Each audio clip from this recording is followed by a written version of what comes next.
Hello' এভৰিৱানছ আজি মই আহিলোঁ টিংখাঙৰ বহিদিহিং নদী কাষত হলগুৰি অঞ্চলত কৰা এখন বগৰী বাৰীলৈ। এইখন এখন বগৰী বাৰী। ইন্দ্ৰজিৎ সোণোৱাল নামৰ এজন যুৱকে এই বগৰী খেতি কৰিছে। এই বগৰী বাৰীখনৰ কিছু দৃশ্য আমি দেখুৱাম আজি। আপোনালোকে চাই যাব, ভিডিঅ'টো স্কিপ নকৰাকৈ। ভাল হ'লে লাইক আৰু শ্বেয়াৰ কৰিব নাপাহৰিব। মই এতিয়া পোনে পোনে যাম সেইজন যুৱকৰ ওচৰলৈ, ইন্দ্ৰজিৎ সোণোৱাল। মই তেওঁৰ মুখত দুটা কথা সুধিম এতিয়া। আপোনাৰ ওচৰলৈ আহিছে। মই আপোনাৰ বগৰী আপেল এইজনে এজন যুৱক, যিজন নেকি আজি বগৰী খেতি কৰি মানে তেওঁ স্বাৱলম্বী হৈছে। মই তেওঁৰ কাষলৈ আহিছোঁ। ইয়াত বিভিন্ন বিঘা বিঘা তেওঁ খেতি কৰি আছে। ইয়াত মই তেওঁৰ মুখেৰে দুআষাৰ জানিম। আপুনি বগৰী খেতিটো কিমান দিন কৰি আছে? 2 বছৰ হৈছে। 2 বছৰ হৈছে ন? ইয়াত কিমান বিঘা আছে বগৰী? প্ৰায় 3-4 বিঘা। 3-4 বিঘামান ন? আৰু এই খেতিটোৰ পৰা আপুনি কি লাভ হৈছে আপোনাৰ? মোৰ প্ৰায় এই খেতিটোৰ পৰাই চলি থকা নিচিনা হৈছে গোটেই ঘৰখন। প্ৰায় 2 বছৰ হৈছে ন?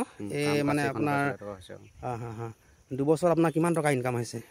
2 বছৰত ধৰি লওক 6-7 লাখ টকা। 6-7 লাখ টকা। বহুত ধুনীয়া ইনকাম। এতিয়া ইয়াত কিমান কৰ্মচাৰী মানে দৈনিক লগায় আপুনি?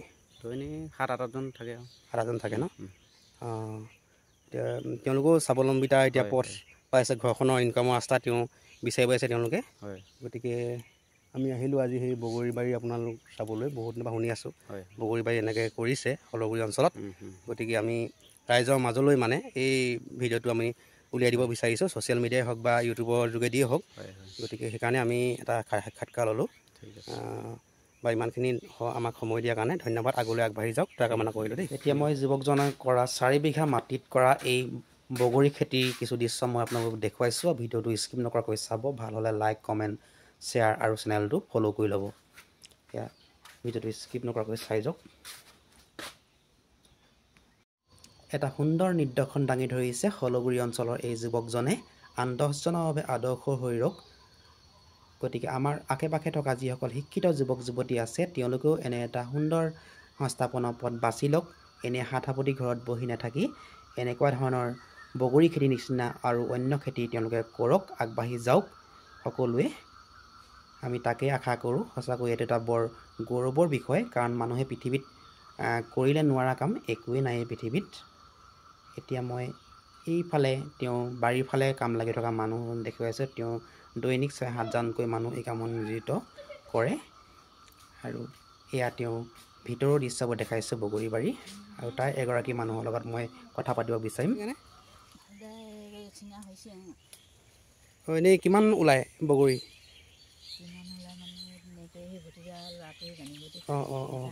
দৈনিক ছিঙা হয় আপোনাৰ? দৈনিক ছিঙে? ঠিকে আছে। ধুনীয়া লাগিছে দেখিবলৈ ন? বহুত ধুনীয়া লাগি আছে। এয়া তেওঁলোকে ছিঙা টিং বগৰী ভৰাই ৰাখিছে। অকণমান আপোনালোকৰ ইণ্টাৰভিউত আছোঁ দেই মই। আচ্ছা, আপোনালোকে বগৰী ছিঙে ন ইয়াত সদায়? কিমানলৈকে ছিঙে দৈনিক? 3-4 কুইণ্টেল হৈ যায় ন? আচ্ছা, এতিয়া কিমান সময়ত আহে ইয়ালৈ বগৰী ছিঙিবলৈ?